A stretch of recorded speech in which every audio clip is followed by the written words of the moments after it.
Hello, good evening, and welcome to the Fatback 4 for this Sunday evening. This is the LFC Daytrippers. This is Gav, Kev, Keith, and Seany. Loads and loads and loads to talk about. I'm a bit distracted here. I'm trying to pour a point, to be honest with you. But loads has happened this weekend. Loads and loads of stuff. Liverpool have won. The Everton are going down. And loads of stuff in between. Kev, how are you? I'm really good, yeah. Really good. Good form? Just feels like, yeah. Why? Yeah, just asking. Somebody be saying different? No, just asking. Apparently, someone said I was a bit of a hump yesterday, but yeah, no, there was awful stuff going on yesterday. They said you and Chris were two miserable fuckers. Can't speak We're for so Chris, excited, but- just was talking over each other all the time, and we were brilliant. And if you don't ever have the nerve again to say anything negative about Liverpool when they win a game. Basically, that was it. But other than that, you're okay. Sound. Yeah, good stuff, good stuff. Get used to it, Kev. Listen, it's your first time being absolutely dragged through the mud there yesterday. It'll happen again. So I hope you enjoyed I hope it. so. I did. Seany, quadruple is on. There's actually no doubt about it now that we're going to win it, in my opinion. But are you in good form? Yeah, great form. I really enjoyed the football today, I have to say. I felt like I felt like I was like 15 again, sitting at home watching Soccer Saturday with my outfit. We just sat there all day watching all the games today, and it was just brilliant. There was goals flying in everywhere. So, like, it's just mad that like the season is already this frantic, and March it's crunch time now already. Fucking brilliant. 10 games left. Come Wednesday night, we'll all have the same amount of games left, 9 left, I think.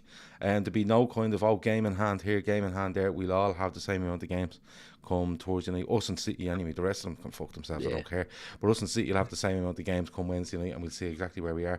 Keith, a lovely weekend of football. Loads has happened. We're going to try to get through as much of it as we possibly can. We're going to talk about Liverpool. We're going to talk about Salah.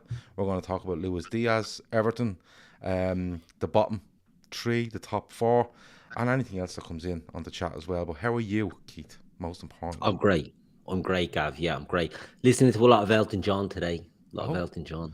Right. Yeah. What's your favourite Elton John song? That's why they call it the blues. Yeah. Cracker. Time on my hands will be time spent with you. Everything to do with the blues. I'm all into the blues at the moment. Okay. Are blues or blues? The blues or the blues, either or. The blues, Okay. so I went through a lot of Eric Clapton blues stuff as well, and some Doors blues. Any Eiffel 65? Blue is the colour. Any Eiffel 65? Well, that could be next. That could be next. I was more the old. What about the boy band Blues not getting a look in now? Oh no, he's throwing a bleeding massive there spanner in the works here. That's your bedtime. That's your bedtime listening. Start singing, but I tell you what, all Roy's is. That's the one I'm thinking. Yeah, it's a banger. Yeah, got to be. That's a black belt in karaoke sort of territory you're looking at there. Oh yeah, it's our Yukon on Street Fighter, isn't it? It is. Rise up. Yeah, it really is.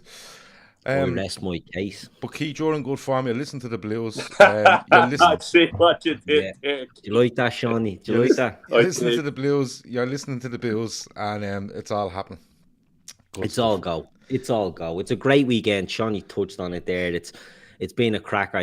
Sunday, all the matches on today was a bit weird, but so much action happened in it today, and the fact that we could sit back and watch it without really giving a shiny shite about what went on. Everything was just a bonus. It worked out brilliant. Yeah, great day. Good stuff. Right.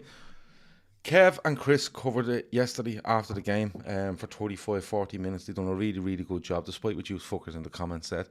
They covered it in detail. They went through the whole game. But I want to go back on it a little bit. I want to touch on the result itself, the performance, a couple of players, what it means, and then we'll get on to what we'll probably look forward to Arsenal. We'll do other bits as we go, right? But Seany, I'll come to you first because one thing that struck me on yesterday, it's a 2-0 win. I was delighted with it because it wasn't champagne football. It was a performance where we were in control. We took a good chance. We got another chance and we took it again. We missed a few. I thought we were a little bit wasteful in front of goal. We showed them one or two sighters near the end, but nothing major to worry about.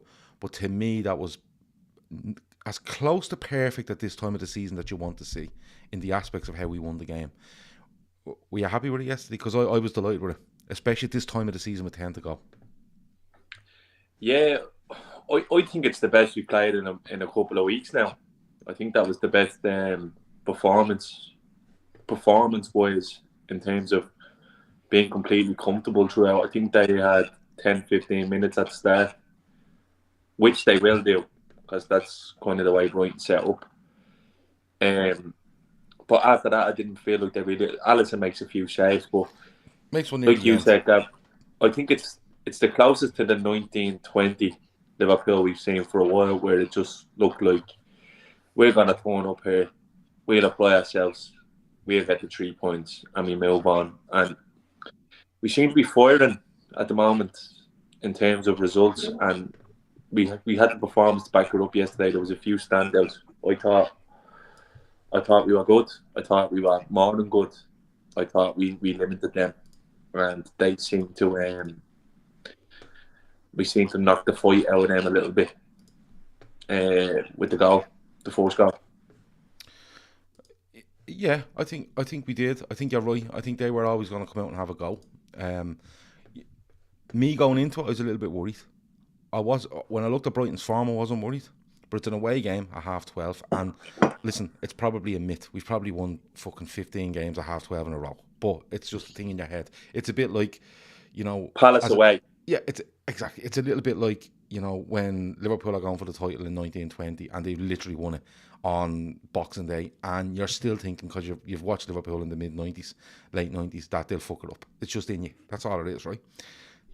I was a little bit worried, but not over their form. But, having watched the game at Anfield between the two of us, I thought it was probably one of the best performances for 50 minutes against us I've seen this season. Brighton.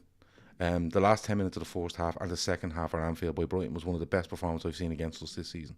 The way they moved the ball, the way they got players into the game, they made chances. They should have won the game at Anfield, in my opinion, right? But going into it, they were in a bad bit of form. I think they're playing players that need a rest, and they just haven't got the bodies to give them that rest. But going into it a little bit nervous, but I did think we'd win. And Keith, they do have that goal for 15 minutes. But Liverpool always, for me, look in control of that. And it's not like it was a mad game where Liverpool had 5 chances and they had 3, and you're kind of going, we're edging this.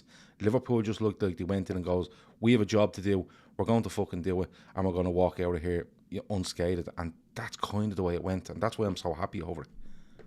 Yeah, I think it was very controlled. It was very controlled. It was, I know, like you two have said it sort of constantly about how impressed you were with Brighton in the game at Anfield, even though Liverpool were excellent up to a point and then fell off the cliff in that game. First 30 Liverpool's probably best 30 minutes of the season up until then. And then Brighton were the disallowed brilliant. goal, then Brighton come back into it. So there's that sort of scar tissue that I think you have as well. And we haven't won the last 3 against them, so that they're not a bad team, Brighton. But I just think it was a chance to put down a marker really and show where we are, because I think every game now we're looking nearly with trepidation, and we're looking at reasons to not doubt Liverpool, but to maybe think, well, this game is going to be a difficult one, this game will be harder. And we're in a lovely little rhythm. Do you know what I mean? We're in a nice little, all right, we get beaten by Inter Milan the other night, but in the league, we're starting to hit the form at the right time. And while Brighton could have posed a threat at home, they're not in the best form. You've touched on that. Potter's a good coach, and he likes to try things different, and I think that's what can catch us out sometimes. And I just felt we controlled it and handled it very well. I thought it was an excellent performance, and we're seeing, we'll talk about individuals as the show goes on, but we're seeing players coming in and stepping up when they're needed, and it was just an excellent all-round performance. Kev, I keep touching on it, but at this time of the season with 10 to go, we've seen in 13-14, I'll go back to 13-14, where with 10 to go, we were like just fucking winning 3-1 or 4-2, or it was fucking 6-3, and it was madness, and there was always something in the back of your head where you went, how long can this madness go on for until something goes wrong? Now, in fairness, it doesn't go wrong in a mad in a madness game. You know, it's Chelsea at home and it's not a madness game. But yesterday, all in all, Kev, you're looking at it and you're saying to yourself, there was no madness there. It was very controlled. They done their job. They used the squad really well again in the starting 11 and the subs they bring on. And it's routine. This is the start of the season where you start going, oh, they had to scrape one there 2-1, or you could see it on Monday night, City scrape one. But it's so routine, and the routine of it all is the one thing. Like you mentioned the last week about clean sheets, that's 16, I think, in the league now this season. Yeah. But how routine it is, I think, is the most impressive bit of it. Regardless of if anyone was outstanding or not, Kev, to have routine wins like this at this stage of the season, I think is huge. It is important, but I mean, yesterday was one of the rare games in a Premier League season that we had less of the ball. Brighton, we had 47% possession. Yeah. Brighton had 52 or 3. We created more chances. The only problem that I had with yesterday was the decision making in the final third was appalling at times. And it was the same at Inter, and it's been creeping in over the last few games. Just the final pass, just making the wrong decisions at the wrong times against Inter cost us a win, but maybe it papered over a few cracks that needed to be exposed. Yesterday, again, just a few simple passes would have made that game a lot more comfortable and probably would have ran out 3 or 4 easy. Brighton had one good chance at the start. Trossard had a really good chance that he skied, and Alisson was forced into one save late on. But other than that, defensively we were solid. Midfield was very good. It was just the decision making in the final third was poor, and there's no point saying it was when it wasn't.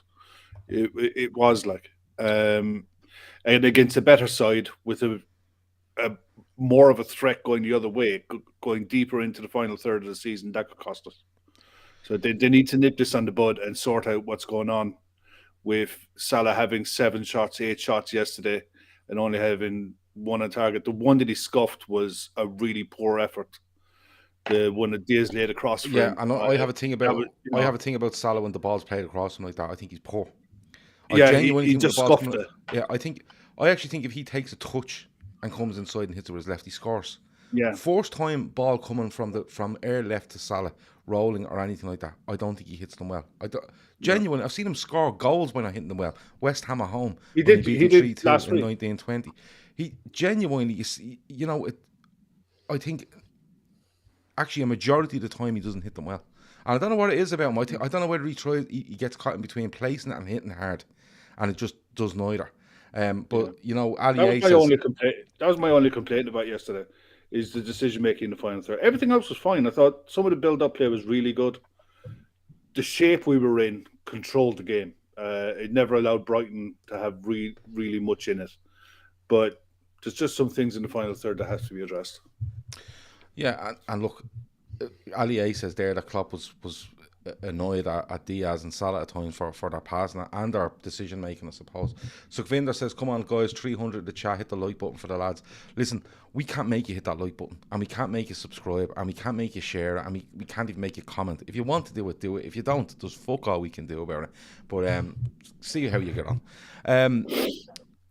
Seany, they have a good 10 minutes, as you said. They've one chance, I think, in that 10 minutes. And then we score. And all the talk is over the Diaz stuff and the goalkeeper, and I'm going to get on to that now. But 2 questions for you then. Sorry, 2. How good a ball is it by Matip? 1. And how in the name of fuck is that goalkeeper still on the pitch after the goal goes in? Because you said something to me earlier where you went, Gav, I'm watching the football today and I'm genuinely giving up as to trying to find a reason behind these fuckers. But I don't care if that ball goes in the net, Seany. That guy should be off the pitch, regardless. But in fairness to Diaz, he puts his head in, he knows what's coming, and he still puts his head in and puts us 1-0 up. And it's a great time to score, 17 minutes, I think. But so loads of questions, Seany. Go on, answer them. I'm just going to have a drink. The pass from Matip is brilliant, but that's what he gives you, isn't it, Matip? Yeah. I think he's been absolutely brilliant this season, to be honest with you. I think if you're looking at player of the year, that's not Mo Salah. It's going to be John Matip. Well, it is for me anyway. And it's a brilliant pass. And I went watching the game live, I was thinking he kind of missed his opportunity to play the pass because you can see Diaz is ready to go. But he still times it perfectly and puts it into the space where you can't really defend it. And the term that the boys were using on BT yesterday, Diaz, brave as a lion, which he is. And he does enough. But the decision, Gav, I don't know. I'm just going to accept it for what it is now in terms of officiating in the Premier League, because it's just scattergun to me, it seems. Like, the worst part about it was rival pundits, and then they were discussing it on BT, the goal show afterwards. I was listening to it, Chris Sutton and the likes were on, and they were saying, you can't give a goal and a red card. Well, why can't you give a goal and a red card? Because it was a goal anyway, and it's serious foul play. Yeah. It's not double jeopardy just because we scored. If it didn't go in, would have been a penalty and a yellow card. It doesn't make sense. Like, if he heads that ball wide, right? It's a penalty and a red. It's a penalty and a red. Yellow. Because it's not about double jeopardy. It's a penalty and a yellow because they do the double jeopardy now, don't they? Yeah, but the thing is, Seany, if you're tackling for the ball, I think they might. But that I don't see that as a serious foul play. I just don't understand how it goes unpunished because we scored. Yeah, that's what I don't get. Yeah, and there's just so many things I've seen today where I'm just thinking, like, these are getting worse, and it's not a fan thing like we're being on the back. It's actually getting worse. VAR has only exposed them. I remember the amount of debates we had about VAR during the lockdown and stuff like that, but it's clear to see now it's got absolutely nothing to do with the technology. It's just the fucking idiots in charge of it. Exactly. 100%. They're completely incompetent. People were saying that today. Like, that wasn't... I'm going off track, but that's not a penalty against Leicester today. If you play football, you know that's not a penalty. Job. You can't do anything else. So you won't choose going in to block the ball. If you play football, you know that's a natural thing to do. I know the rule is if your hand is up, but it's bullshit. The ball doesn't even change track. I don't get it anymore. I've given up trying to make sense. Then the Salah one where he's pulling one down. Xhaka done the exact same thing at the Emirates. Penalty to fucking City. How's that not a penalty today? Yeah. The handball against Rodri. How isn't, like, none of it makes sense, Gav, and it's starting to really, really stink now. And I'm not saying corruption, just pure. It's an aptitude, is what it is. There needs to be an interjection there by somebody. They need to appoint an independent board to do VAR or something. That are completely different. They probably need to break their contract with the PGMOL. And not even that. They just need to. But they just make up their own body. The fact today that who was it? Cute makes it has a horror show in the Newcastle game, right? That was cute, wasn't it? Yeah. Like, the fella who was telling him that it's not clear and obvious is the fella who'll be his fourth official 2 weeks down the line. They're all linked together. Yeah. It doesn't make sense. Like, it's self-interest for the referee. The one with Chalobah today, if the ref doesn't give the penalty, it is a clear and obvious mistake. But Gab, we're getting away. These are just fouls. Like, Diaz could have been seriously injured yesterday. Yeah. Well, that's the thing. Who was the shoot? Was it Papa? Yeah, Schumacher. Harold Schumacher. Yeah. Tony Schumacher. Cream Patrick Battistone. Yeah, it's not good enough. It's not fucking good enough. It's bad enough that these players are playing 8 games in 2 weeks, 3 weeks. They're not getting any protection from the referees. It's ridiculous. How can you look at that and say that like, you could have fucking killed them? Well, the thing about it is that if the argument is there that, oh look, if he heads that wide, it's a free kick or a penalty, depending on whether it's in or outside. It shouldn't matter. No. That's what I'm getting to. I think he's outside the box, isn't he, when he heads it? Right. That argument that if he heads that wide, it's a foul and possibly yellow is complete bollocks. Right. What the referee should have done there was when he heads that, and the keeper is not making an attempt to play the ball. Let's be honest. He goes high in the air with his legs up to try block something. He's not making an attempt for the ball because he's nowhere near the ball. The ball is past him before just as he's jumping, right? It's serious foul play, right? When he heads that, the referee should put up his hand for advantage as the ball rolls into the net. And when it rolls into the net, you go, that's the advantage. Now I have to look at this foul, right? And over to the screen, look at the foul and go, this guy's foot, shin, is more or less not head height, it's shoulder height, we call it, because Diaz dips a little bit, obviously, to head it. It's serious foul play, and the double jeopardy thing goes out the window. Double jeopardy only happens if you make a genuine attempt at the ball, okay, and you don't get it, and you're last man, and, you know, it's a yellow card. You seen it Burnley yesterday. Burnley have a man sent off because he doesn't make a genuine attempt for the ball. He just throws his leg across your man. He literally takes Ivan Toney out, and he gets a red card. That other little banker was refereeing that game.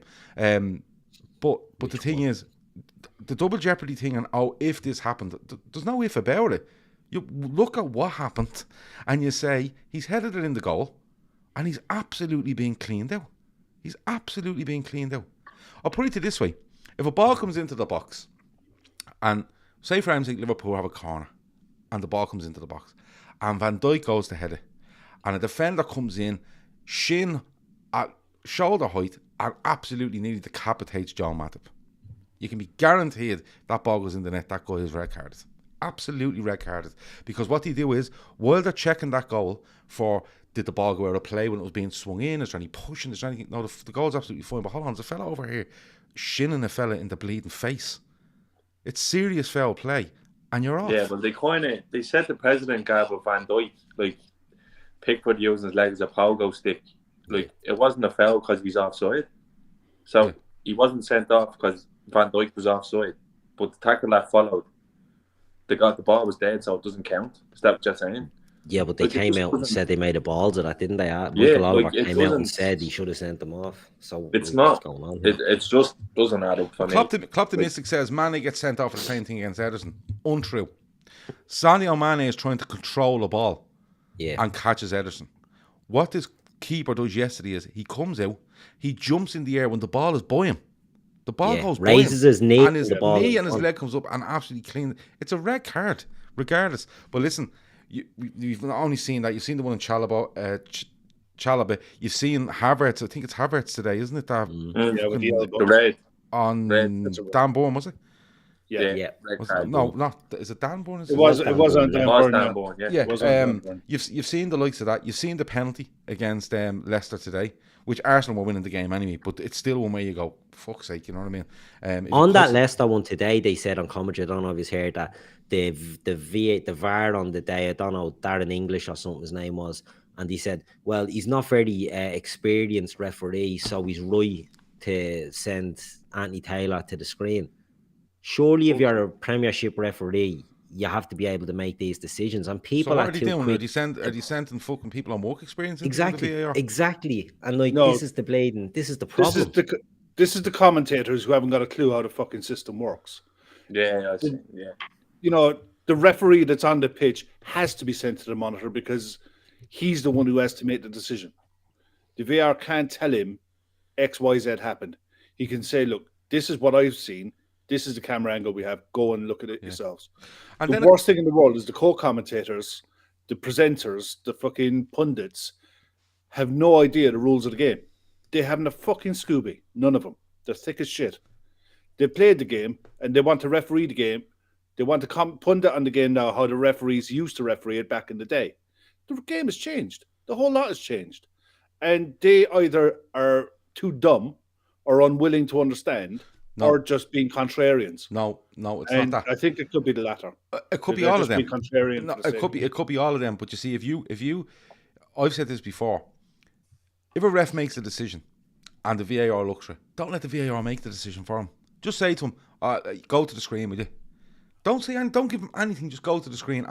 But when you remove that thing where there's a bit of mystery over What did The VAR clear and say? obvious And their thing is a reason. load of bollocks. Yeah, That's but the biggest thing is, issue. Shawnee, if we set a rule tomorrow where Keith Plunkett goes out and referees a Premier League game, and Shawnee Lawson is on VAR, and Keith makes a decision, right? And Shawnee looks at it, and if we remove the bit where you make a decision, Shawnee, and all you do is go, yeah, you might just go and look at the monitor because there is something in it. I'll let you make the decision. You're removing that one step of grey area, and you're removing that one step of responsibility. The protection because we have is the clear and obvious thing. Yeah, the clear and obvious thing is the protection. And yes, the but on top of that, Shawnee, on top of that, when it comes out, when he goes to the screen, right? When he goes to the screen and looks at it and makes a decision, he makes a decision. But when he's in my ear, and he's talking, we don't know who's making the decision. We don't know who's having the final say. And it could be a fella going, there's definitely something in that. I don't think there really was. Oh, are you sure? Oh, yeah, I am. I genuinely think they should just keep an out for the offside and get rid of the rest of it. I'll tell you what they should do. Nah, that's rewarding the maggots that can't do it. Yeah. VAR is great. Yeah, but referees are shit. No, they need to get pulled up over it, and that's the problem. There's no accountability for them. They never will. That's the problem. Arsenal Fan Circle channels has it, and he's right. And I know it's been said hundreds of times in this channel. They can't do that, guy, because we talked about this. They're doing it. Shawnee, they're doing it in Australia, and they're doing it in the I'll tell you what they should do. They should take all the PGMOL and they should bring them out for lunch. The reason they can't do it, Gav, is because of what happened at Anfield. We talked about this here. Yeah, hold on a minute. What happened when the mic caught what John Moss said in the Liverpool Spurs game? What happened? No, but this isn't about catching them, right? They should all be brought to lunch tomorrow, and they should be shown the Ireland versus England game at Twickenham yesterday. That's what they should be shown. Because it was a decision made after 1 minute 22 seconds of that game where the ref just goes, everyone away from me, and he talks to the fella looking at the big screen and everyone else can see it, and the decision is made, right? It's not about catching anyone, Shawnee. The only reason they won't do this is they say, oh, you'll hear expletives and you'll hear this and that. You don't have to. They can turn on the mic and turn off the mic and step away from everybody and push them away and actually be heard in the stadium, and you can see everything that's going on. And they will not do it because responsibility will be on two men speaking in public in front of the whole stadium and the whole world, and they do not want that because they want to pass responsibility. And I keep saying it, and I'm fucking sick saying it. They want to pass responsibility every single week, and once they have a grey area where me, you, Kev, Keith are asking the question, who actually made the decision? They're fine. They're golden. No one can touch them. They'll come out with a little bit of an excuse tomorrow, and I'm sure they'll make an apology over something during the week, and then they just keep going. That's how it goes. That's how they work. It's all about shifting responsibility and having that little bit of mystery over how decisions were made, and that's how they move. And it's never going to change. There's an arrogance with the English, and it's not a dig at English people in general, but when it comes to football and inventing the game, there's an arrogance about the English knowing best. And we said it when they wouldn't row in behind VAR when it first came in. The only country that didn't. And they've been nothing but absolute sticklers about it. And this goes back years. I'm not going to bore everyone going back. But like in the 1950s, English refs were brought to Argentina to fix the Argentinian game because these knew best. These were the best in class. These were the best referees in the world. Now we have the worst referees in professional football, and they're in the Premier League, which is supposedly the biggest league, the one with the most money, and the standard is deplorable. And look, we're not moaning about Liverpool here. Luis Diaz, it's one of the worst decisions you'll ever see, by the way, that this fucker wasn't sent off. But you can take a pick from nearly every game this weekend and look at bad decisions. It's happening in every single game. Like, how has it got to the stage now where there's no competent referees? When's the next round of games? Wednesday and Thursday. Wednesday and Thursday is the next round of games, and then we're back into it. Well, I guarantee there'll be more contentious decisions, Gav, every week now. Like, how that's a type. But they're only contentious. Yeah, I know, but they're only contentious because of the process that's used. They're not contentious to all of us sitting here. But they give themselves an out all the time. Correct. And the out is always this high line or this high bar that they have now where they have to be 100% sure before they enter. What is the point of having the fuckers if they don't intervene and tell them, you've made a bleeding balls of this, get over and have a look. Or you've made a mess of it. We're telling you you've made a mess of it. Give this decision or look at the screen. They won't do it. They should be an independent panel looking after the VAR, and they should be telling them, instead of a team, a a pal that will be doing it for his pal. The next game, he'll be the ref, and the other fella will be the fourth official. They go on lads' holidays together and all these fuckers.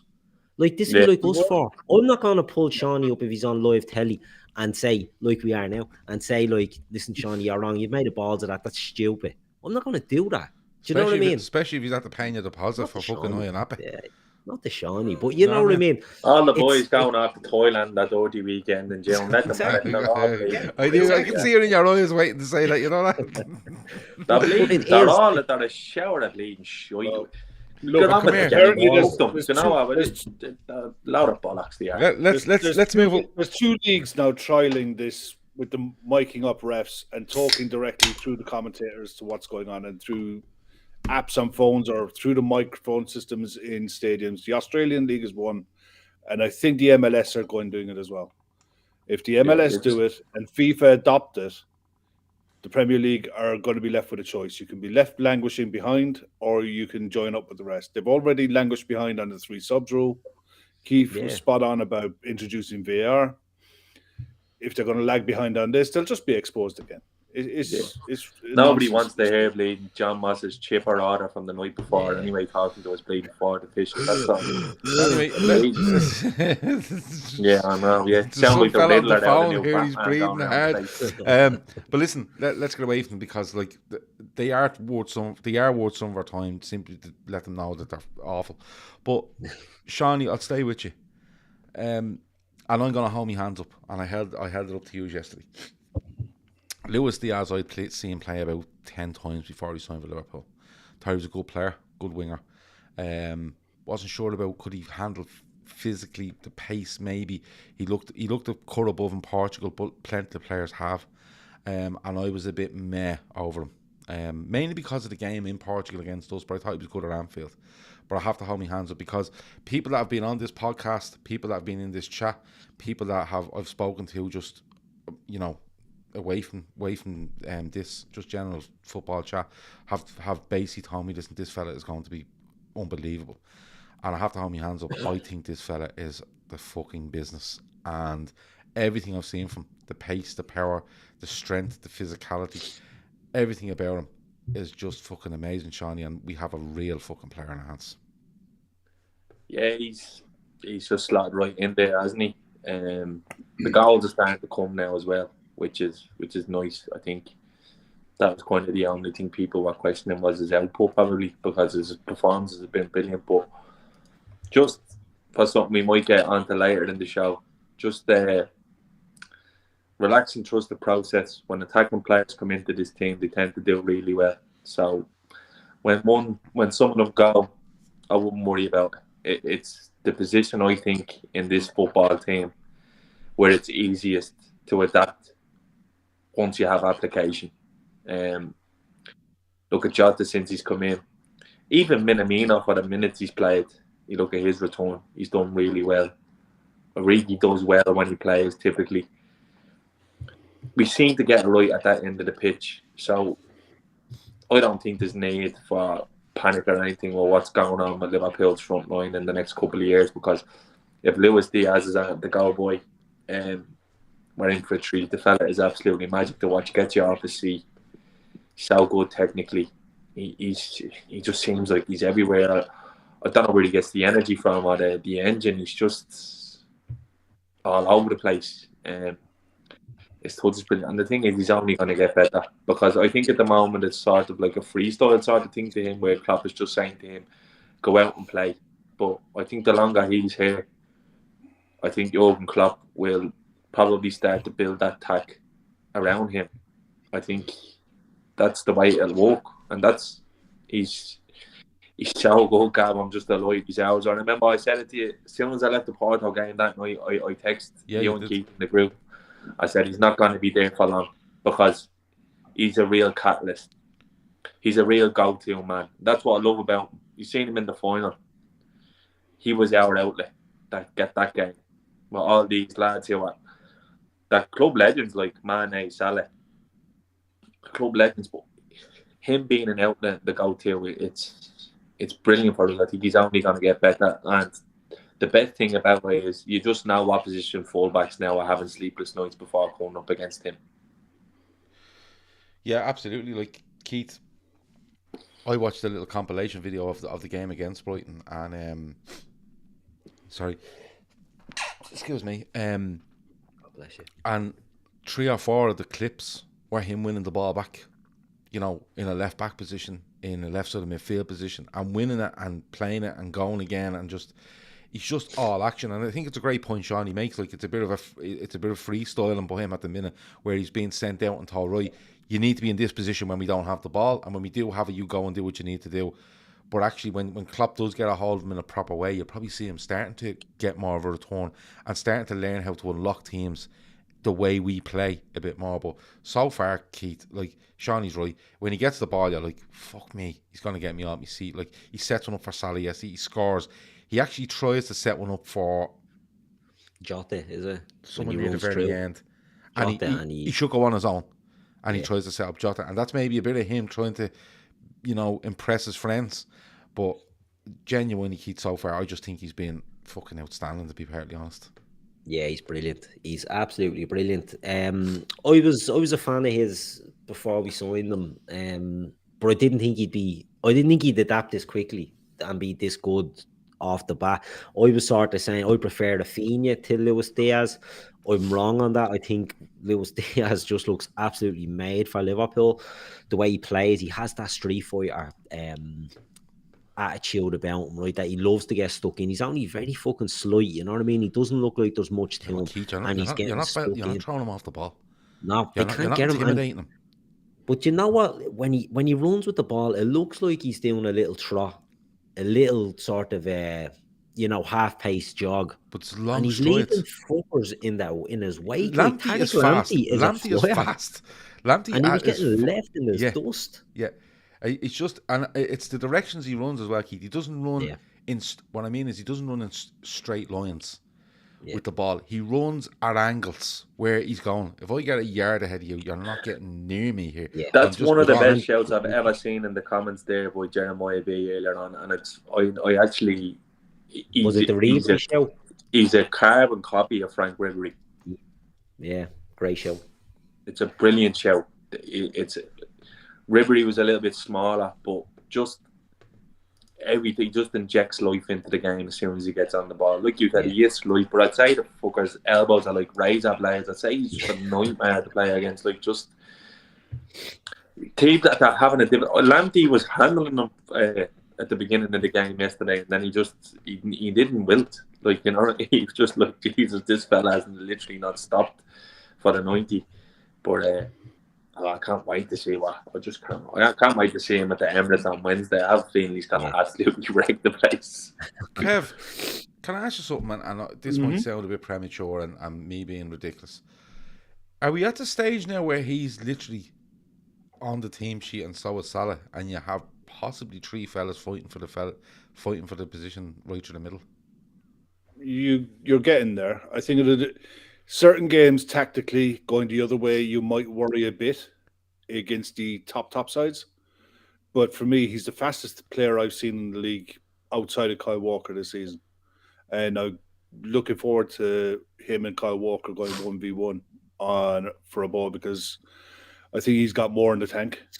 He's as rapid as I've ever seen. That goal he took yesterday was so brave, because he knew he was getting clattered. He never took his eyes off the ball once, and he knew what he wanted to do. He knew he was getting clattered because if he didn't think he was getting clattered, he's taking that on his chest. Yeah. And the other side of it is Chris was saying it in the chat there, and we said it in the game yesterday. He's tracking back.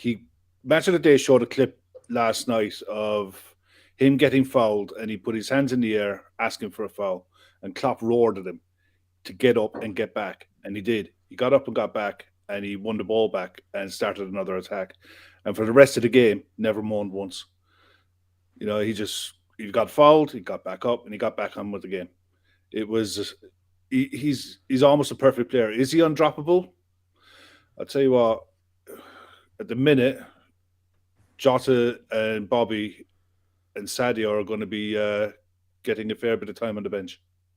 And I don't think it's too far to go. Like when you say that, because when I look at him, I still think Mane is a fantastic player, and I love Firmino and I love Jota, and this is what choices is all about.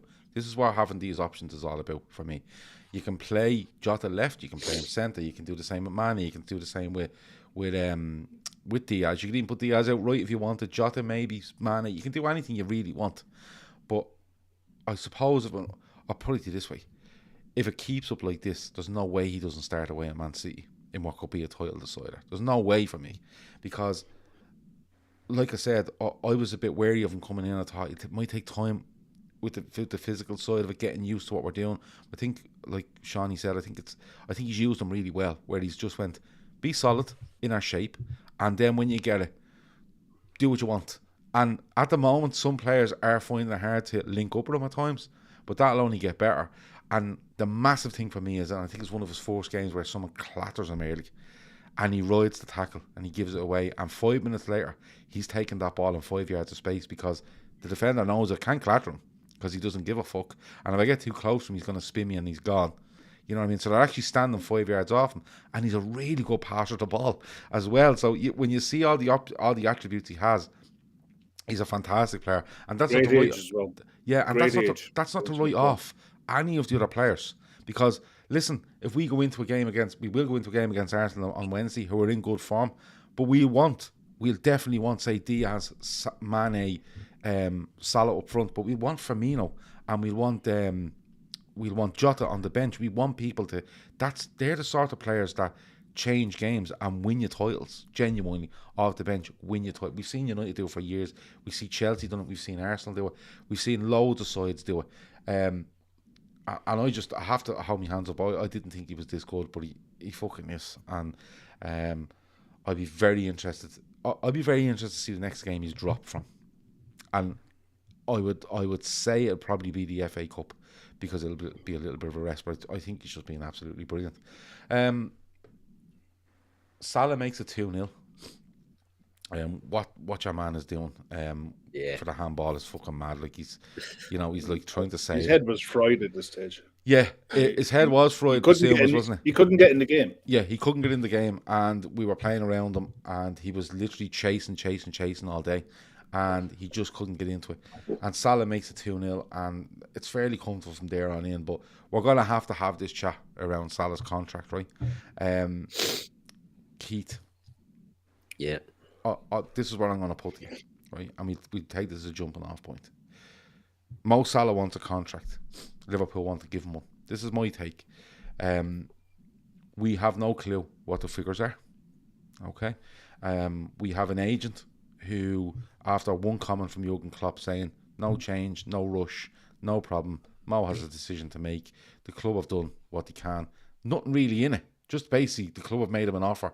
You know, it hasn't been rejected. It hasn't been accepted. The agent decides to put up a tweet, which was ludicrous. And people go, oh, it's only smiley faces, and it's probably nothing to do with that. He puts it up at a certain time, and we know where he's at. He then, from what by the looks of it, uses a journalist, who's a copy and paste merchant, by the way, to put this stuff out. Okay, and that's fine. He does that, and all of a sudden you're starting to see people taking sides and stuff like that. I'm of the opinion I'd need to see the figures before I'd actually go and make a decision on this. But where do you think it lies, Keith?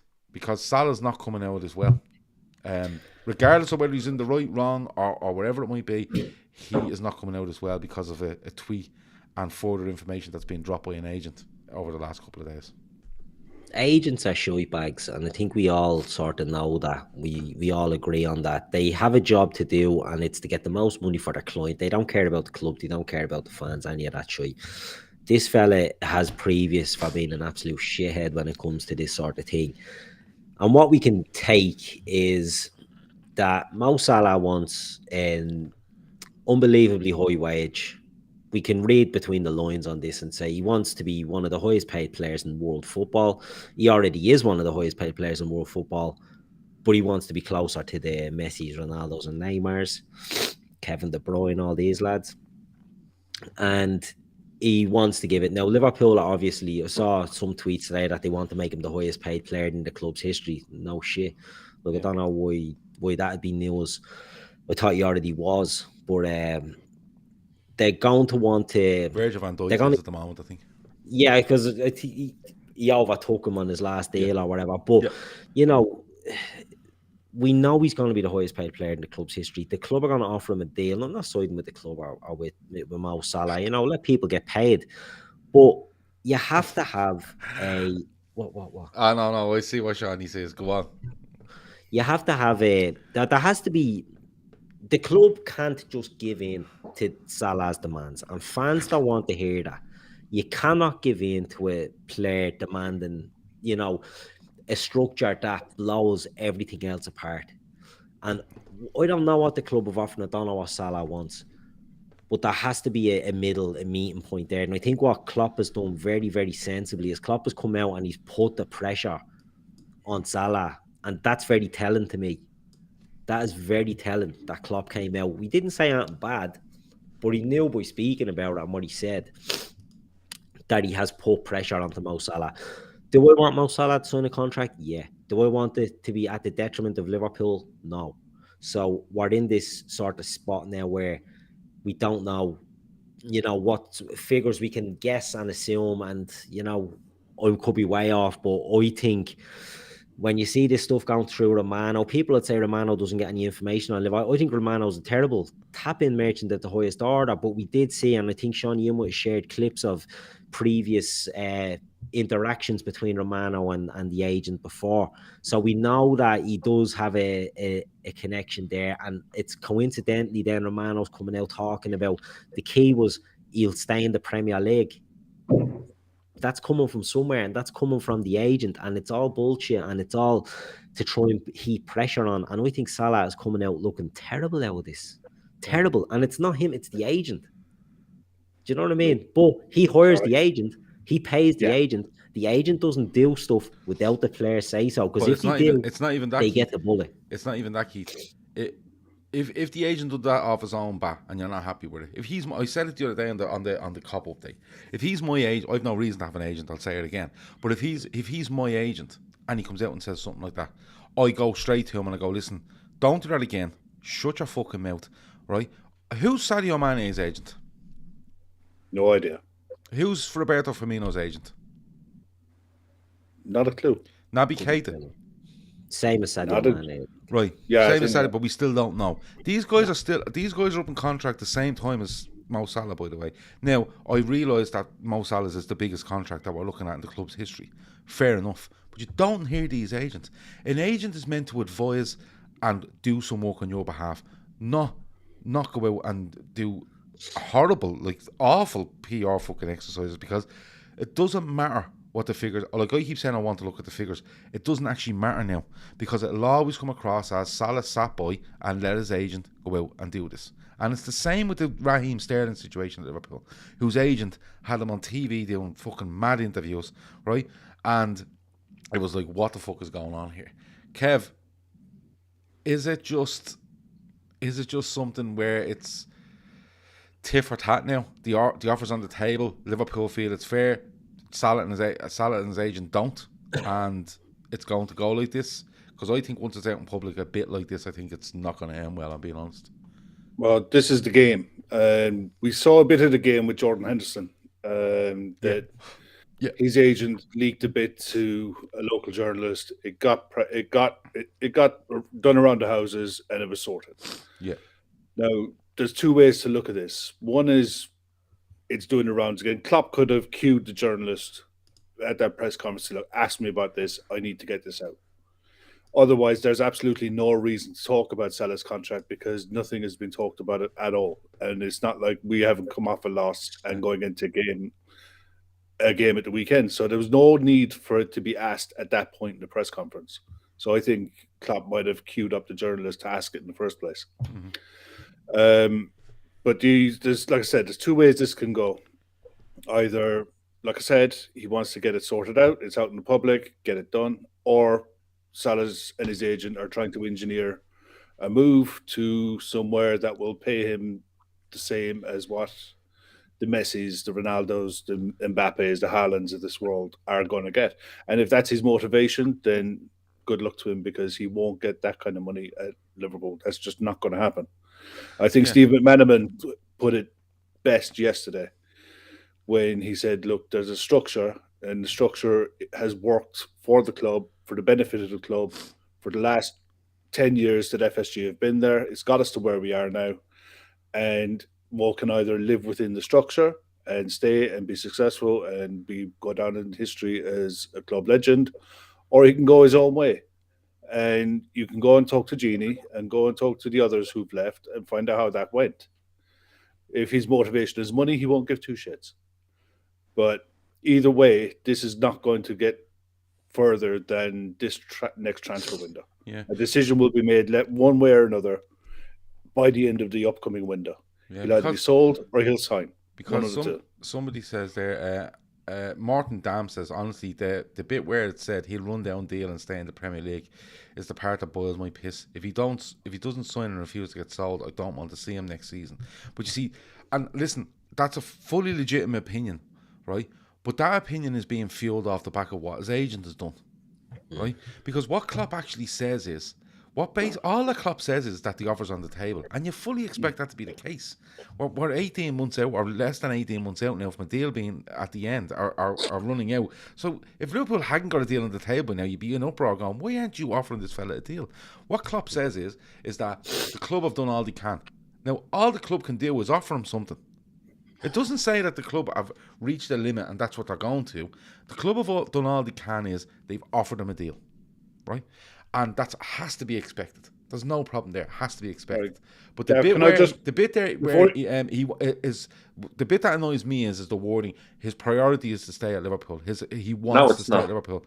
No, that's the bit. No, Seany. That's the bit that annoys me. It's not his priority, though. No, but that's what I'm saying. His preference, will be to stay at Liverpool. And then his preference is to get as much money as he can in the last contract of his career. And that's guaranteed cash, I'd say. That's where it's fallen down for me. Go on, Seany. I'll let you go with this, because I just felt that by saying that it's kind of they're trying to turn it back on Liverpool, going, he wants to stay and you're not letting him. You know the sort of way. Look, lads, the main fella spoke the other day, and his literal words were, and I'm not paraphrasing, this isn't from an article. I literally sat and I watched the press conference. He turned around and said, the club have done all they can do, and it's up to Mo. Yeah. And then, not long after that, an article came out where Klopp literally says, I'm happier now with the owners than I've ever been. Yeah. So that's Klopp letting people know. The club have done all they can here, and it's up to Mo. And what happened was, Mo's agent, or his lawyer, or whatever people are calling him, the fella that's speaking for him, she was toys out the pram and had a little wobbler, because any little bit of power he thought that he had was gone. Because that was basically Klopp saying, take it or leave it. Not you, Seany. I'm just looking at a comment there from Oscar. I know, I see it. I'm actually It's either hard of hearing, or he's just he's listening but not hearing what is being said to him. FSG aren't Liverpool Football Club. Liverpool Football Club ain't FSG. FSG ain't paying because they're cheap. Go and look at Swiss Ramble's tweet thread on Liverpool and FSG. Hold on. Go and check FSG's wage bill. Oil answer him, okay? So, the renewals we've had in the summer, Andy Robertson, Virgil van Dijk, Trent Alexander-Arnold, Fabinho, and Alisson. All right. Now, I don't think I'm exaggerating when I'm saying Alisson could probably go wherever he wants. All right, for more money than he's getting at Liverpool. Yes or no? Yeah, absolutely. 100%. Yeah.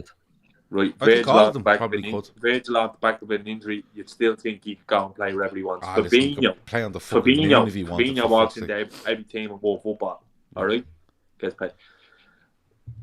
They were all happy to stay and sign. Okay, they were all happy with the money they were offered. Do I think Mo should be paid a substantial amount of money on his last contract? Yes, I do. But do I think Liverpool should be throwing everything out for one player? Absolutely not. And it's as simple as that. He's gone. Salah is gone. There's no way he stays now. And I'm telling unless it gets resolved very quickly. Unless this was a power play and it's gone tits up. That was the break. If it doesn't get resolved by the summer, he's gone. That was the break, because it wouldn't be the fact that it's now in the public domain means it's done. Yeah, I don't think it ends well with it being in the public domain either. No, he's gone, and he'd be sold in the summer. The only thing I would say is that when I mentioned this thing about, his preference is to stay with Liverpool, he wants to stay with Liverpool and stuff like that, but talks have broken down since December. You've seen all this, and Klopp's been asked a couple of times, and Klopp has said, look, normal situation. Didn't change the wording on it a little bit the other day by saying the club have done all they can, but you can take that whatever way you want. You can take that as in the club have made the highest offer they can and they're not going any further, and they told them that. Or you can read it as the club have done all they can. All the club can do in this situation is make an offer. And Klopp then says afterwards, no rejection, no acceptance, no issue, we just wait. Right? Now, if talks have broken down since December and that's true, he clearly has rejected it. Right? And Klopp is telling a lie. But if they're sitting there going, not answering that, we're not even playing ball on that. We're not giving you a reaction to that. Right? It's not a rejection, but it's a case of we're just saying fucking nothing to you now. No, it seems to me, Seany, tonight, Gav, was about respect. It's about money, recognition, and respect. Yeah. Yeah. I'll tell you what. Highly unlikely that Mao's watching this. It's respect and recognition. Yeah. Look at Messi today and Gini Wijnaldum and them boys playing for PSG. Build from start to finish on the pitch, and they're getting paid extortionate amounts of money. Respect and fucking recognition. He won't get it anywhere else the way he does at Liverpool, and that's what he needs to realise. Give Coutinho a ring. Fella's 29. He's playing for Aston Villa. Give him a shout. And listen, ask him how it went. I'm gonna be get rid of him. I don't just get rid of him. Doesn't matter. Move on. Let's move on. Let's get another attacker. No players bigger than the club. Well, Oscar Wolf says, I don't care about his numbers and all. He's been a brilliant player, this, that, and the other. I'm telling you, other players will score goals in this team. When he leaves, we won't be stuck for goals. And I'm telling you that now. People talk about him being the best player in the world or one of the best players in the world. That's because he's in this team. And Jurgen Klopp has been as much a reason, as long with Mo Salah himself, let him for go. getting Just to let that him position. Go. Don't get hung up on him. The worst part, the biggest, my biggest, I have absolutely no problem with Mo wanting to leave.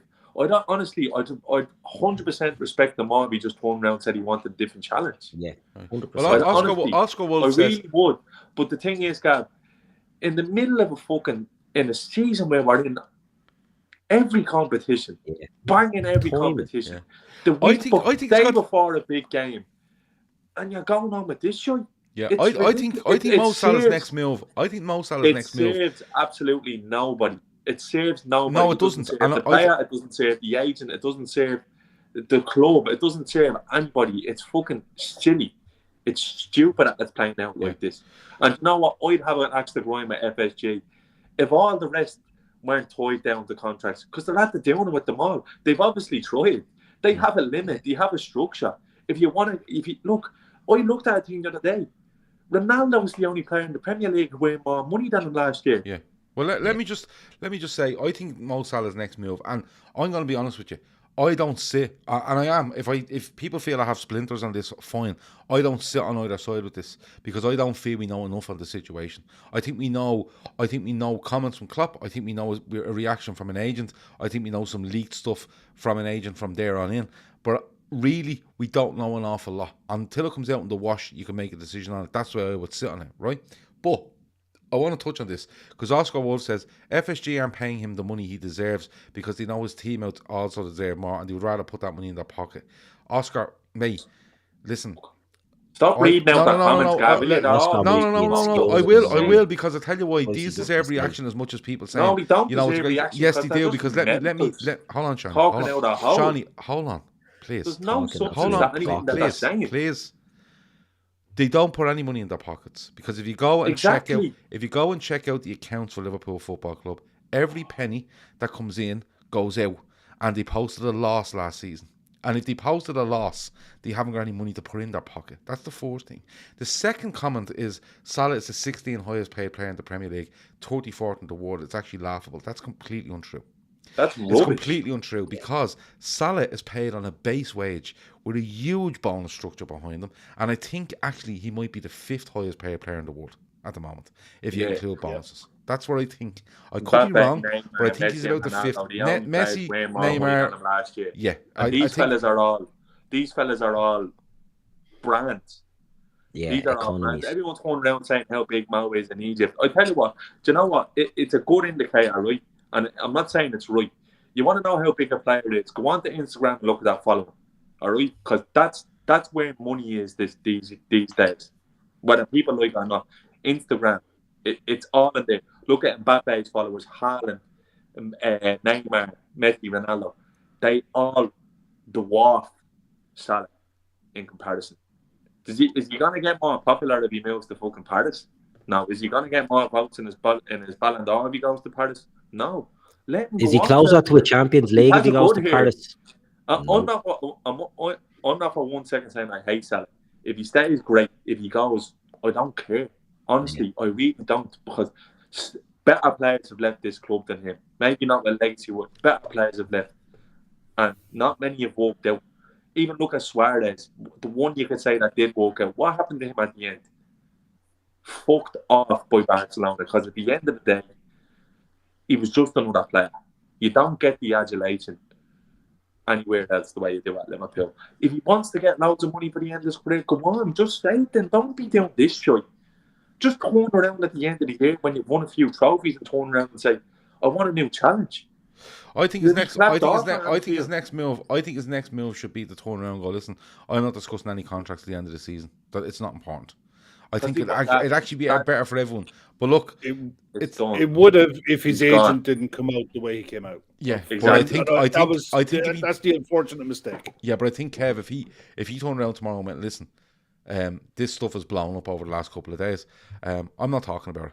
Nobody, there's going to be no comment from me, and any comment from anyone else is simply not worth reading. I am not discussing anything at the end of the season. I'm trying to win 4 trophies with Liverpool here, right? Exactly. And that's what if he does that, it puts it to bed, and we can all focus on games of football. And it also tells his agent, listen, wind your fucking neck in, right? Without having to do it publicly. He more or less tells his agent to wind his neck in, right? But and Tarek said it earlier, he's a bit annoyed over how I suppose explosive this is getting without unknown actual facts. I'm a little bit with Tarek on that, because on the Cop Update show I put a pin in it and said we won't be talking about it until something happens. We discussed it on Friday because something did happen, but right now, like Seany has a view, Keith, Kev, me, loads of people in the chat, but I genuinely think until Salah does sign a contract or doesn't, and we know the terms he was offered, then I think it's the time to have the argument over Mo Salah. That's what I think. But let's move on, because it's Gav, can I say something before we move on off this? Right, very quickly. It better be about Salah, or it better be a rendition of some sort of song by Elton John. It could be both. Yeah, it could be both. No. It's about Salah, right? It's about Salah. Before we move off this, people in the chat are saying, "Oh, but Seany, you loved him in the summer and all this." I'm not saying I hate him. I'm just saying, if it comes to it, sell him. Exactly, and that's the problem. This doesn't serve anybody. Yeah. Too many people have this issue that, we don't like Salah or we want him gone. No, that's not what any of us are saying here. What we're saying here is Mo Salah has been an excellent player for Liverpool. He still is an excellent player for Liverpool. Liverpool have been as much a part of that, and Jurgen Klopp has been as much a part of that development as anyone else. If Mo Salah wants to leave, Mo Salah wants to leave. People go on about FSG all the time, right, and about them being tight and stingy. Everyone has their own opinions. We've seen some mad ones in there tonight. People use the example of Mookie Betts as well, with, the Red Sox. Oh, they let Mookie Betts go. They wouldn't pay. They absolutely offered Mookie Betts ridiculous salary to stay there. But Mookie Betts wanted to go somewhere else. And Mo Salah, if he just wants to go somewhere else to try something else, as Seany said, just fucking say that. If he wants to go to PSG and be a face there, I don't know how that works out with the other players they have. If he wants to go, I can't see Madrid being an option with they're going for younger players. Barcelona can't be an option. I don't know where he can go. People would say Man City. I don't know about Man City being an option for him. Like, are people really going to say that Newcastle is a better option? Do you know what I mean? Like, no, I don't think there's Mo's anyone. I don't think options there's are- anywhere he can go is better. That's what I mean. Like, just- he's more chance of winning Champions Leagues now at Liverpool. Do you know what I mean? Like, Yeah. as far as clubs go, we're as well placed as anybody in the world to do this. Mo is a great player. We all love Mo. If Mo goes, we're not saying, oh, we're going to be born in jerseys of Mo. We're just saying Liverpool is bigger than any player. It's always been bigger than any player. And it'll be still here when Mo leaves, when Virgil leaves, when Klopp leaves. Be a bit of pain, but it'll still be here. And people have to fucking remember that. It's not about Mo being big or just paying what you want. Do we want a situation, right, where we pay Mo 600 grand a week, let's say, because there's going to be a base salary, and then there's going to be, because he's earning a fucking fortune and anyway with bonuses, and that opens the door. Do we want the Man United situation where everybody knows, I want that, we buy the players and make them into Mo?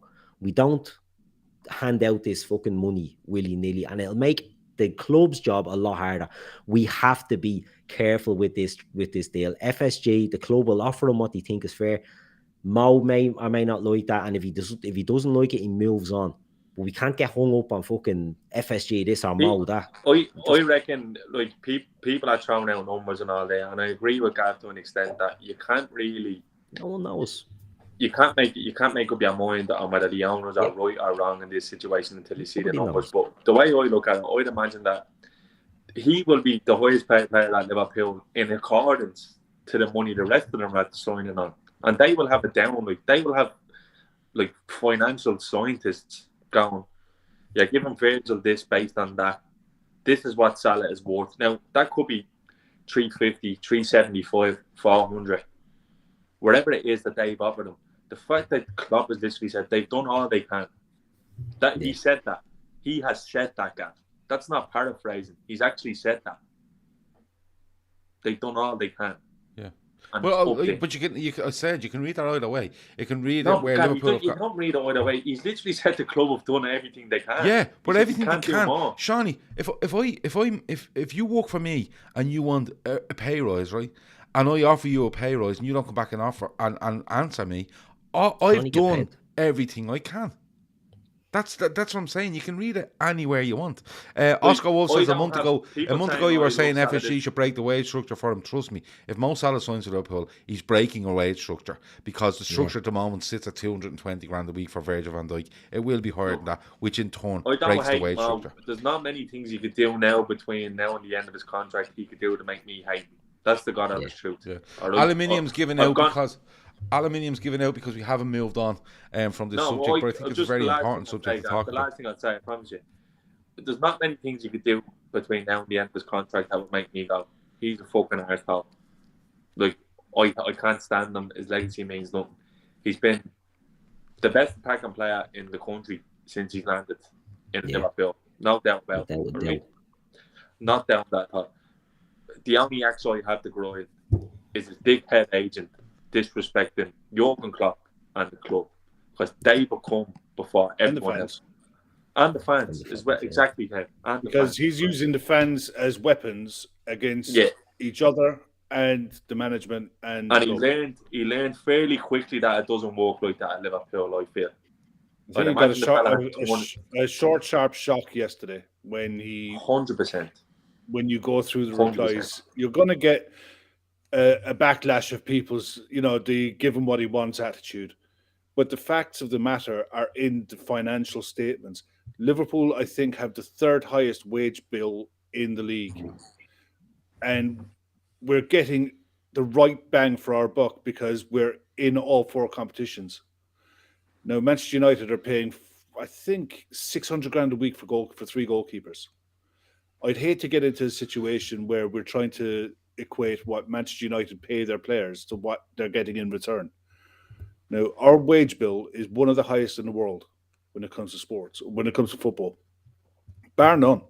So to say that the owners are tight and stingy is just factually wrong in every way, shape, or form.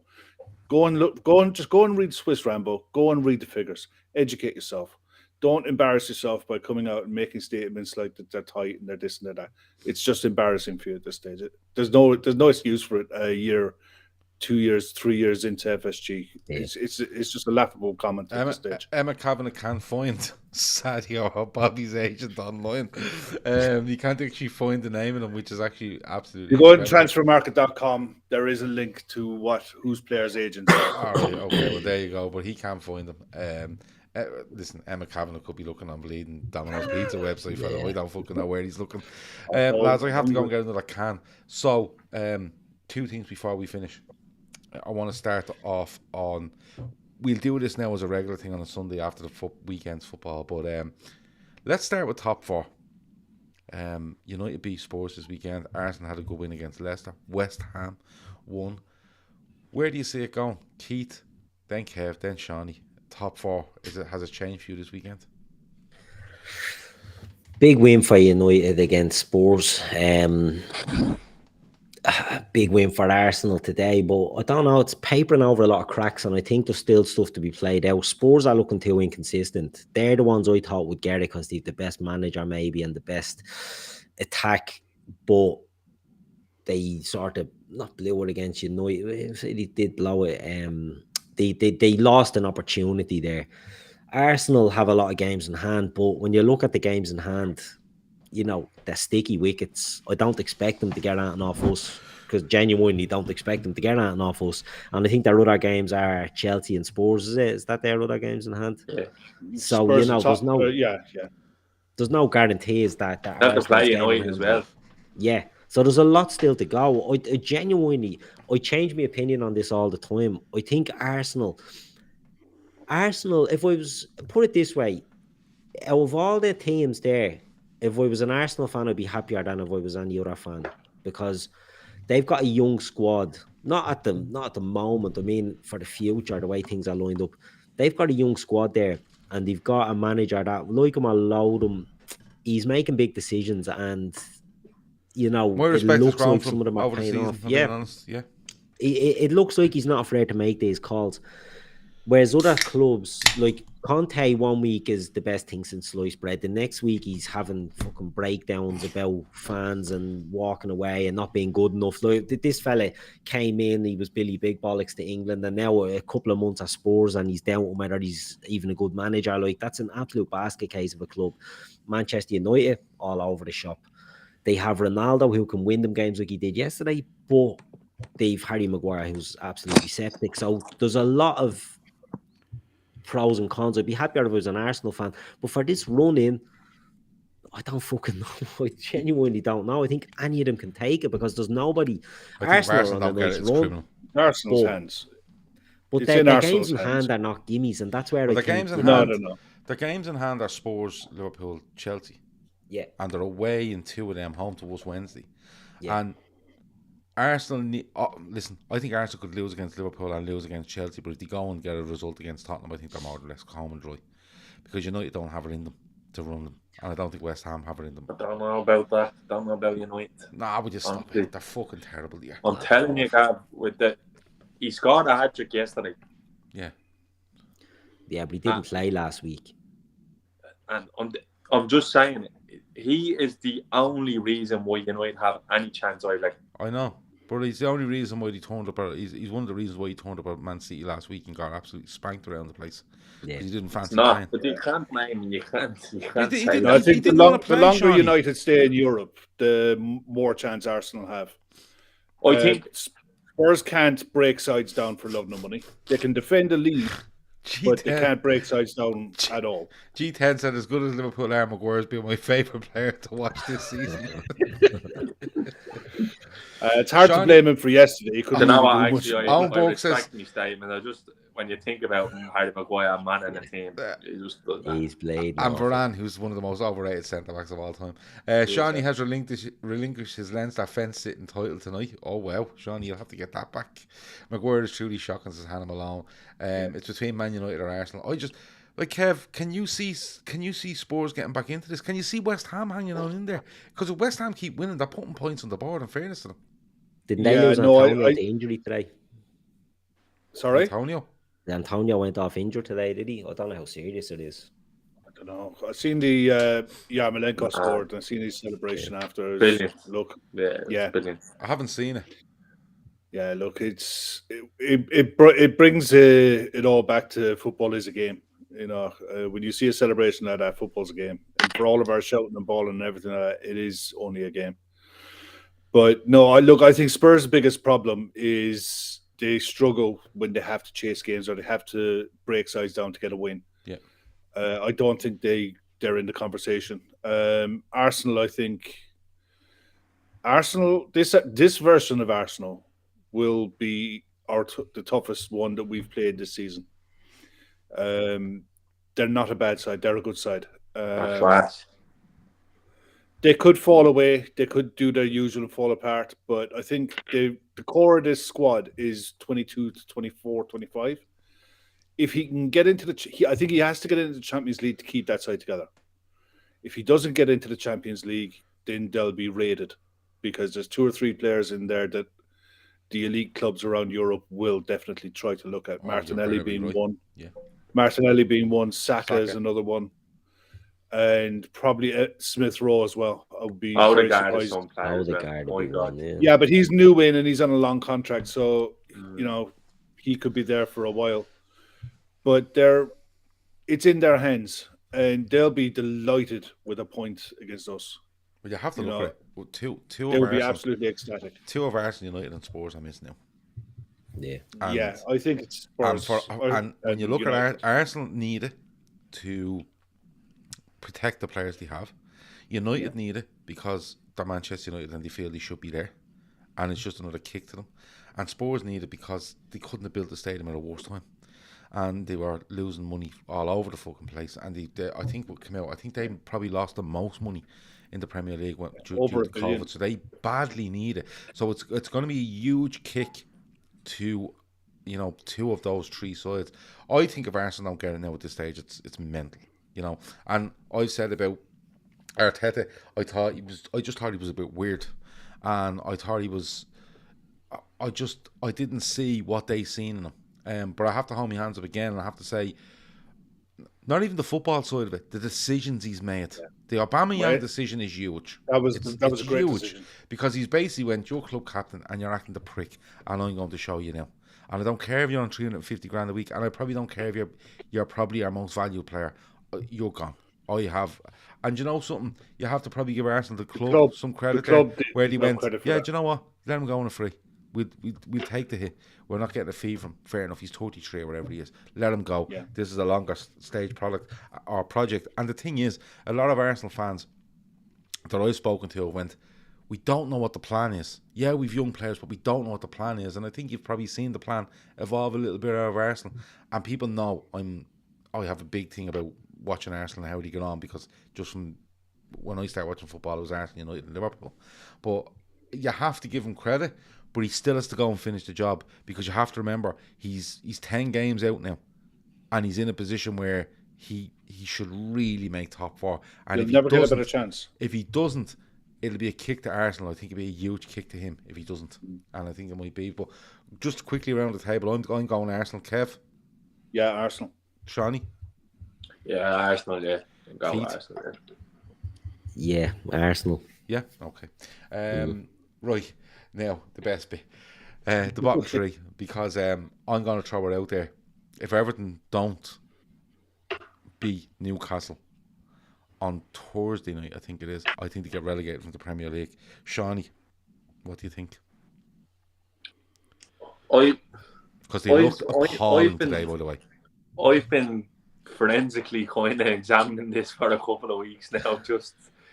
You've had a big thing about today's game and Thursday's game, haven't you? Because you feel after that they're going to really when I looked at it there last week, I was out with the lads, and sorry for him, he's an Everton fan, and he was saying he was worried, but I had a look there and I was saying, right, your next 2 are at home, Wolves and Newcastle, and I was thinking they need 6 points, and I think any less than 6 points are in serious harm.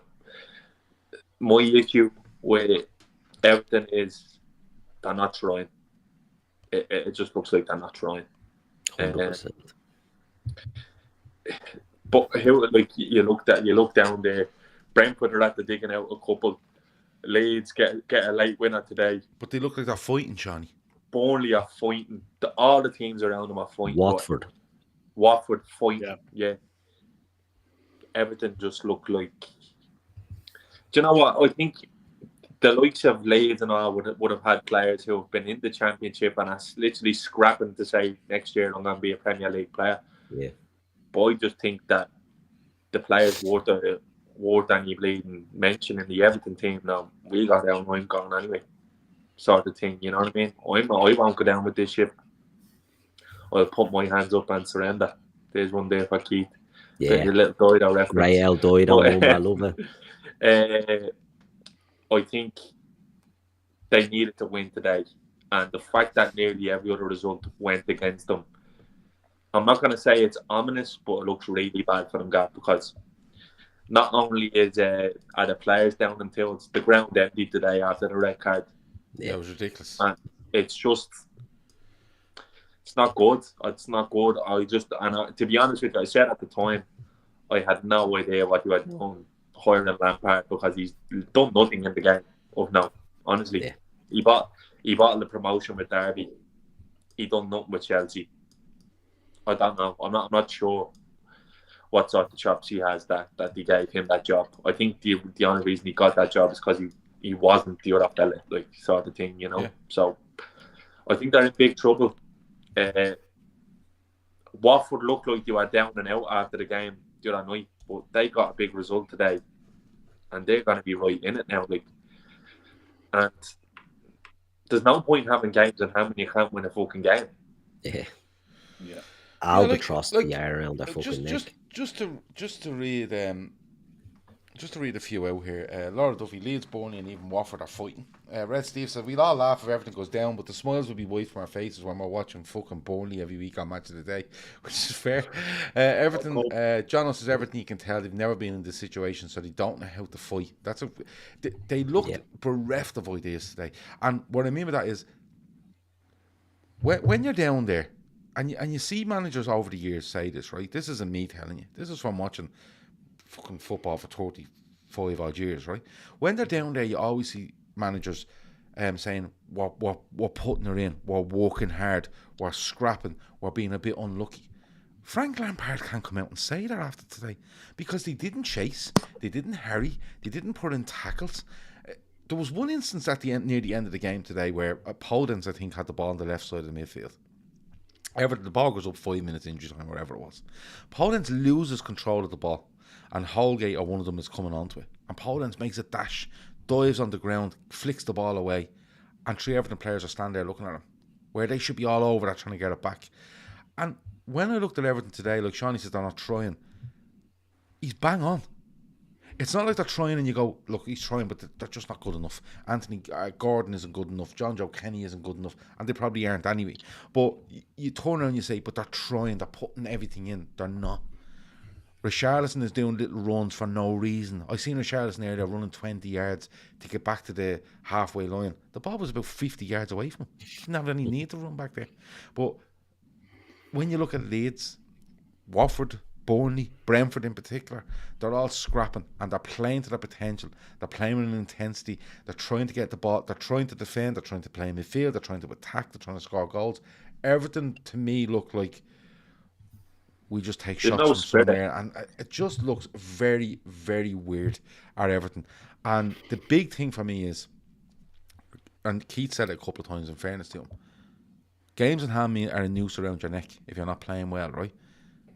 If Everton lose this game on Thursday night to Newcastle, I promise you that the absolute panic will set in and football will become secondary to what the fans in that stadium want to talk about and want to shout about. The football will become secondary. I promise you that, because what will happen is they will literally turn in there and they will decide themselves before they win that they're going down, and they're going to spend the next 10 games letting the club know about it, and it won't help the side. Keith, did you go down? I said it a couple of weeks ago. We done the fat back four, I think it was, and we predicted 2 goes down, and I said Everton, and I stick with it because you've all said it. There's no fighting them. They've got a manager in Frank Lampard. The last Lampard couple of games in particular, Keith. Spurs away today at home, terrible. The players don't have it, right? And Frank Lampard as a manager has done nothing. As a player, Frank Lampard is not used to a dogfight. He played most of his career at Chelsea. You know, he starts off at West Ham. Frank He only has Lampard 2 is not seasons at used West to Ham or this. something. Yeah, I don't know. I don't think he went down with them. I think he probably moved at that stage. But Reece McCardle says give it to Giggs till the end of the season. there you go. But the toxicity Giggsy. around them, the toxicity around that club is just what's going to kill them.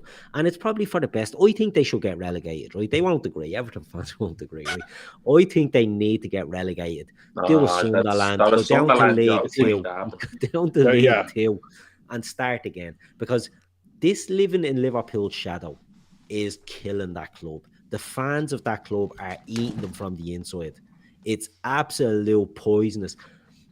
I've never seen a bitterness and a level of toxicity. I said it before. West Ham, awful shy place. The lockdown absolutely helped them because it kept the fans out and they turned it around. Everton's fan base are killing them. We said it all along. Lampard got that job, and we said, wait till it turns.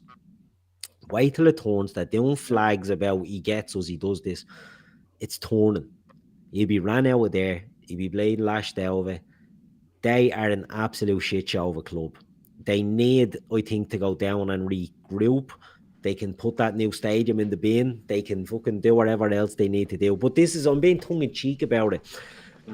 Relegation will kill them. I think they go down, they won't come back up. They won't come back up because they're in such a mess financially that they will end up in administration. Tough league.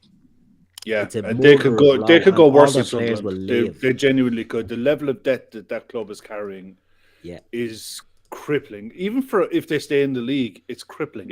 Yeah. You know, I mean, they gave Rafa £2 million and said, "Here, fix this shit show."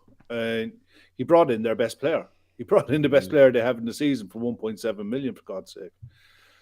I was just having a quick look at their fixtures, and bar the game they've got rearranged against Watford and Burnley.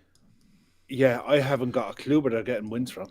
I genuinely can't see it. Tiernan, I hope it's Tiernan. I'm saying that right because it's not with an E, it's an A. But Tiernan McVeigh says if they lose towards you the next 5 games is West Ham, United, Liverpool, Chelsea, Leicester. Yeah, and every single one of those clubs have. Bar Leicester, everyone is fighting for something because West Ham are still hoping for top 4. United the same. Liverpool are going for the title. Chelsea need to win to keep. I think they need to keep Arsenal away from them. To be honest with you, with Chelsea and Leicester, probably aren't the ones that haven't got that much riding on it, but still at the same time, you still have players looking to play for moves and.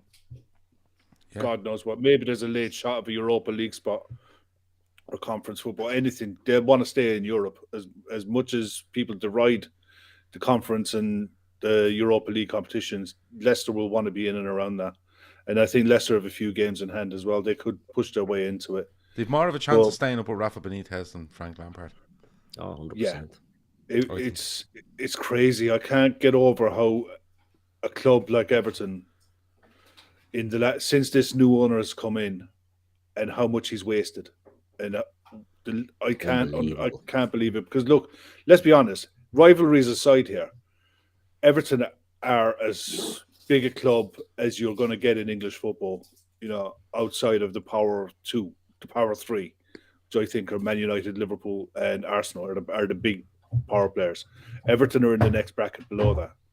You know, as size of club and global recognition as a brand, you know, and what Mashiri has done to that club is criminal. It's not only what Mashiri's done is because you see, without getting too deep into it, Mashiri comes in and keeps Bill Kenwright there.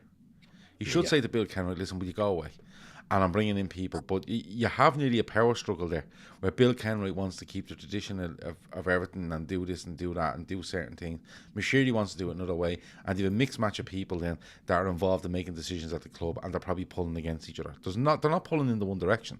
Jurgen Klopp comes into Liverpool and he says, yeah, we have a transfer committee, we named it, don't know what the fuck's going on there, but we'll still have it, but we won't be talking about it anymore. Yeah, and I want Julian Brandt. We can't get him, but here's Salah. He's deadly. Oh, fair enough. Okay, that's pulling in the right direction. You know, even when he comes out around the £77 tickets, right? And he makes a stand on it before that Sunderland game. They're still pulling in the one direction, the club, because you know why? As much as Klopp gives out about it, and it looks like he's against FSG, there's no problem after, because he gives his honest opinion. But what you're finding from Everton is just loads of weird stuff going on. You know, when they let a manager like Rafa Benitez, so it's, you know, when you're replacing him with Frank Lampard, like, you get what you deserve. But when you let him more or less tell the director of football in it was Brandt as well, was his name. Marcel Brandt. You know, when you let Rafa Benitez basically get rid of him, sell Luca Dean, and then the week later sack him, you know there's something fucking serious, you know. Yeah. Anyway, we have to fucking go because we're acting the maggot now. They're going down. They're fucking going down. Right, well, Seany, give me a bottom three at the moment as it is. I mean, this will change one week on week, but at the moment, looking at the way things are, games that are there, players, games that have to be played, right now, what's your gut feeling on the bottom three? Everton, Watford, Norwich. Okay, Keith? Yeah, same. Everton are only 5 points off Norwich on the bottom. They're 8 points off Brentford. I don't like to talk about Brentford, as you know, but they're 8 points off Brentford and only 5 ahead of Norwich. I've seen them playing once. Yeah, I've seen them playing once. Great experience. Yeah, I don't like to speak about it. But they're 8 points off Brentford and 5 off the bottom. Everton are in serious trouble. They've no fight. They've no balls. Their fixtures are shy. They're in serious trouble. They're definitely. It's them +2 for me. Okay. Kev? Yeah, I'd be the same. Listen, the only thing I wanted to say on this, or not on this, sorry, but probably the best thing I've seen on YouTube this weekend was Joe Wyman did a watch along for the Leeds Norwich game today. Oh, I'd imagine it's been. I have to go back and watch it. Is that when Gelhardt scores? I have to go back and watch it. Watch it from when Norwich score. Right. Watch it from when Norwich score and watch injury time. Yeah, all the way through. Yeah, I love Joe. I'll tell you what, it will restore your faith in football. Yeah, I absolutely love Joe because do you know what? He wears his heart in his sleeve, right? And he didn't want Bielsa to go. But in fairness to him, he's welcome. He's not one where he just dies on that hill. He's welcomed in the new guy, and he's just all about supporting Leeds every single weekend. Nothing gets in the way of that. And I'm being honest with you, I'm going over to the UK a couple of times now in the next couple of months. And I'd love to fucking meet up with Joe for a few drinks, because genuinely he's one of the he's what? Joe doesn't drink, so he'll be on the lemonade. Yeah, he can watch me fucking drink. He'll be minding you. I'd love to meet up Joe with Joe. Doesn't need that. Joe doesn't need that in his life. I'd love to meet up with Joe so he can watch me drink. But no, honestly, dig out that clip. I tell you, it will restore your faith in humanity. Well, I have to be honest with you. I'm nearly at the point where I want Leeds to stay up just for Joe. I'm being honest with you. He's that nice. Yeah. It's what being a fan is all about, isn't it? Exactly. Yeah. It's what we're lucky and privileged in a position where we're looking at Liverpool going for titles or always being around trophies. When you support, and look, it's not disrespectful to say Leeds a small club. They've only come back to the Premier League after so many years out. They're getting last-minute winners like that. That's what fandom. That's staying in the Premier League. It's everything that you're a fan of these clubs for, and it's great to see. No matter what the club, look, I'm sure if Everton done it, their fans would be blatant delighted with it. Every team, whether you're a rival or not, that's what you're in it for. That's what fans are in the game. Madge Apple says there's an edited version out now, on now. I presume that's about Joe. He says the poor fella has COVID. Has Joe got COVID? Yeah. That's what he gets for celebrating getting a tracksuit for his birthday. I always found out one of the funniest things I've ever seen. He celebrated getting a tracksuit. But anyway, Kev, have you given me your bottom three? I'd agree with the lads. I can't see Everton getting points. I just can't see it. Okay. I think they're in a world of trouble. Okay. And like lads were saying, at least Watford, Leeds today, Brentford, they look like they have a pathway.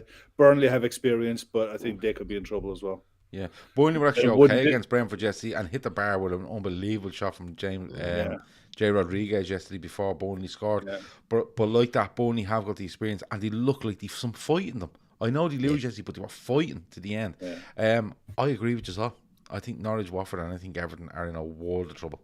And I promise you, if they come out of that game with no points on Thursday night, Armageddon down at Goodison, I'm telling you. Anything else before we go, Seany? No, I'll go, Gav. You all right? Good. Good stuff. Keith, would you like? No. No, shut up you for a minute. Kev, anything else before we go?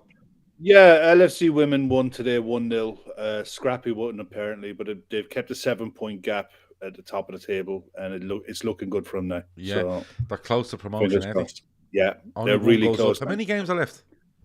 I think there's 7 or 8 Seven games left. Yeah, somewhere like okay. that. It's And not that's many. 7 points clear. But I think they've got it because Chris was telling me he's going down to Bristol. Bristol Yeah, are in they'll second. do that because the girl up front, the Irish girl up front, is banging in goals. She's deadly. Yeah, So but yeah, they're doing brilliant well. luck. They're doing well. Brilliant luck. And listen, we've done some shows on the women this season, and Chris has another one coming on around the 22nd of March, and he has an interview with a player I think coming soon as well. So make sure you check it out because the women's football, if you get into the women's Premier League, it'll all take off. What are you laughing at, Shawnee?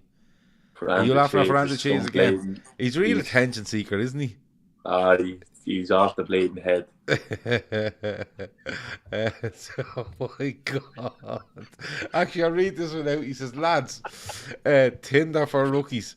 If you're on the hunt for mots go on to Facebook Marketplace and search wedding dresses. You will see recently divorced, scorned women, and you can even pick by size. So this is just scorned women selling their wedding dress. Okay, that's an unbelievable. Imagine the deep thought that's got into that's that. How is he? Planted. Actually, yeah, that's the biggest thing to come out is why is he thinking that? But there you go. But then again, if you go onto the marketplace, there could be men selling their suits, their possible wedding rings. I don't know. But that is the biggest question to come out of that is why is Veranda Cheese doing that? And actually, why did he think of it? Keith, anything else before we go other than a rendition of a Elton John song, which by the way his best song is Step Into Christmas. I do like Step Into Christmas. I'm a big Elton fan, I have to say. I do like, and you know, Step Into Christmas is a great one. Daniel is a karaoke favourite of mine. But he's got so especially many if you have a relation called Daniel. Yeah, I don't. I just sing it. Sing it. Yeah, I don't know. I can't even remember what that song is about. Daniel's travelling tonight on a plane. Yeah, it could be a brother. Yeah, Daniel, my brother. It seems a bit more about that song though. Than me. Yeah, Nikita is a great one as well. Nikita is a great song. Yeah, Sacrifice. All them. I'm still standing. Can't say that for Everton at the moment, but you know, there's so many of them. Yeah. Listen. We should do karaoke soon, shouldn't we? Because everything's back open now. Can we do a karaoke night? Can we do a karaoke night, lads? You can one them. Because I'm doing this golf. I'm doing this golf. doing I'm doing this golf day, and I'm up to me eyes doing it, and I'm nearly there, right? But I need somewhere where I don't have any responsibilities, where I just turn up and Shawnee says, "Listen, just turn up, have a load of drink, some food, and sing a load of karaoke." Can we do that? Can we make that happen? I'd be up for that. Yeah, we can definitely make that happen. Yeah, and we're meeting up next week for a drink, aren't we? Next Saturday. Yeah. Aren't we? Just that karaoke at that. We are, yeah. Where? I messaged you out last his week, way, Shawnee. Shawnee. Out his way. Oh yeah, Jesus, sorry. Yeah, you see, you're fucking chewing on that tree behind you too much. You can't remember most of the stuff now. Anyway, that has been the Fatback 4. That's been Kev, Keith, Shawnee, and Gav. Thanks a million for everyone for watching. There's loads in there tonight, loads of comments. It's been absolutely amazing. Don't forget our Féileacáin charity partner. I think we'll be over $5,000 by this time next week, which means we're on the run in to 10.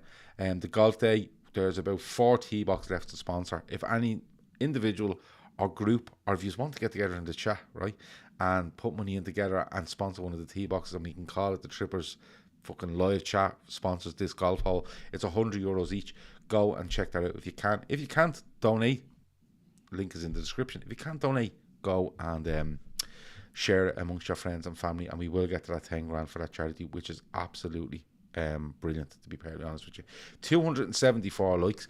8 people unliked it, which, listen, Kev got awful abuse yesterday along with Chris, so I'm expecting much of the same abuse after 8 people unliked it. That's Mo's agent and 7. That's Mo's agent, yeah. Yeah. But leave a comment after this show in the comments as to why you don't like it, because Kev and Chris took it well. We embrace this sort of stuff, me, Keith, and Shawnee, to be perfectly honest with you. That has been the Fatback 4. We will talk to you in a bit. Over now.